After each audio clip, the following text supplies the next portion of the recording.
Man versus Magazine. Hello shooters, welcome to the first installment of Man versus Magazine. A couple weeks ago I was talking with a student of mine. He said, "Hey Ti, why don't you do a video on magazines like you're doing for Man versus Gun?" And I said, "Dude, there's all kinds of videos on YouTube about magazines." He said, "Yeah, but none of them are done the way you would do one." I said, "Well, what do you mean?" He said, "Okay, have you ever even heard?" He says, "You've been someplace and done some things." I said, "Yeah, I've been someplace and done some things." So, "Have you ever heard of a magazine being dropped at a second story window?"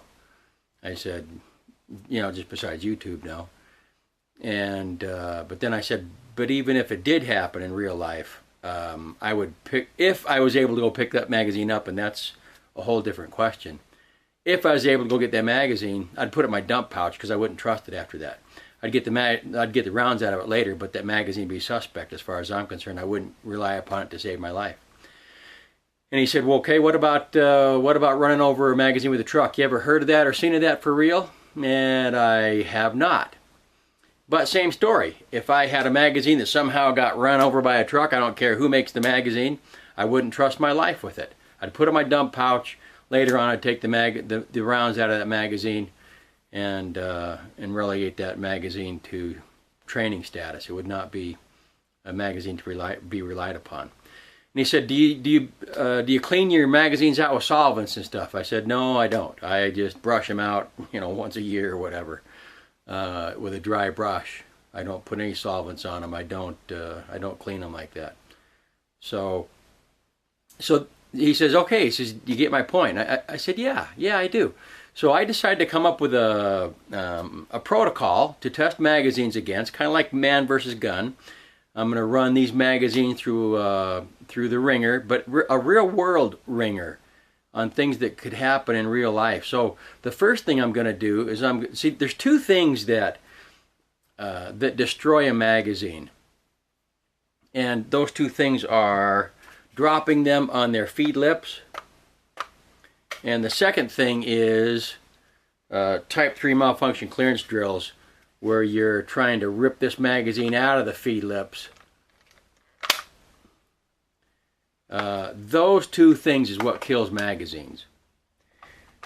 So I developed some protocol around those two scenarios. So what I did is I went to the local, home store or whatever, and I got a piece of this downspout, okay? And it's perfect size for an AR magazine. You just take it, and I can drop it down there with it doesn't hang up, it just drops straight through, and it always falls on the feed lips. So I'm going to take the magazine, the test magazine. I'm going to test, many as I can, many different makes. I'll take the magazine, I'll drop it on compact dirt. I've got a little wooden box that I'm going to put dirt in. I'll use a cement brick to tamp it down. I'll drop the magazine, feed lips first, onto the dirt 25 times. Let's see what happens for that. Then I've got a piece of cement, and I'm going to drop the magazine on 25 times, feed lips down on the cement. I don't think all the magazines will survive that. I'm not sure any of the magazines will survive that for real.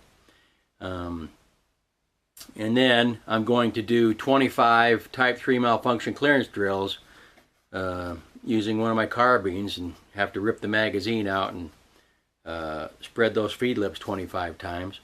Then I'll take that magazine to the range, and I'm going to shoot a full magazine of ammo through that magazine if it survives the test.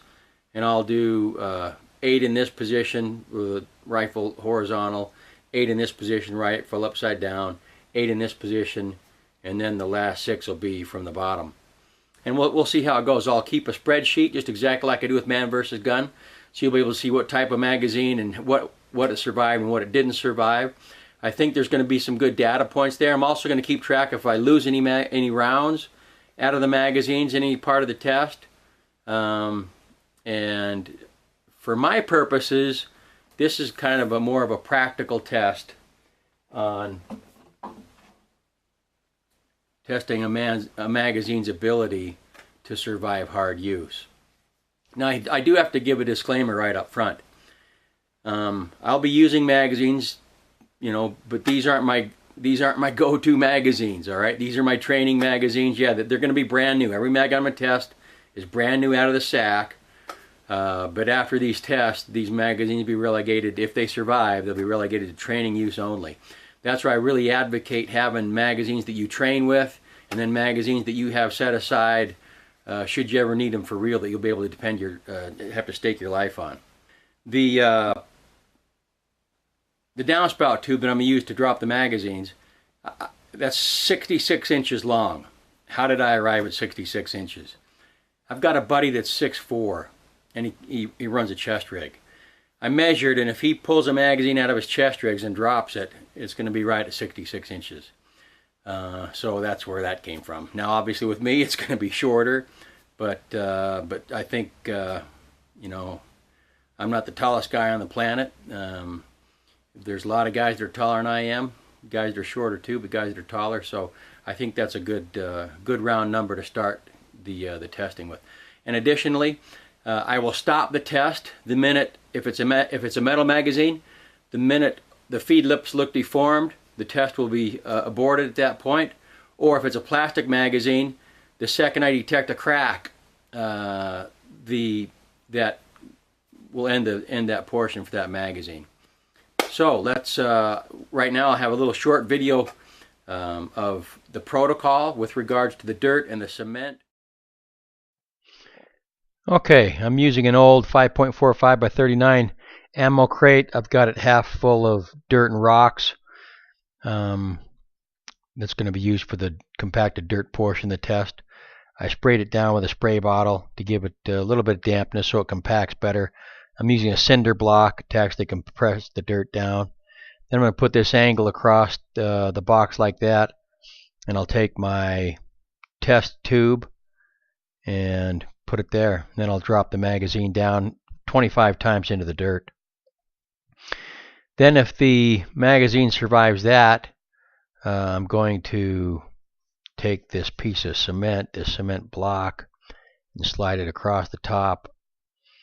And on this cement block, I will put my test tube, and I'll drop magazines down there 25 times onto that cement block.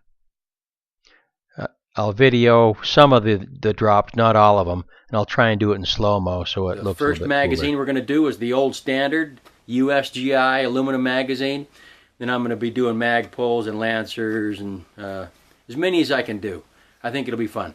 If you like what I do, please like, share, subscribe. I appreciate all the likes, the shares, and subscribes. Any comments, please post them down below. I do my best to answer each and every one of them. And we'll see you next time.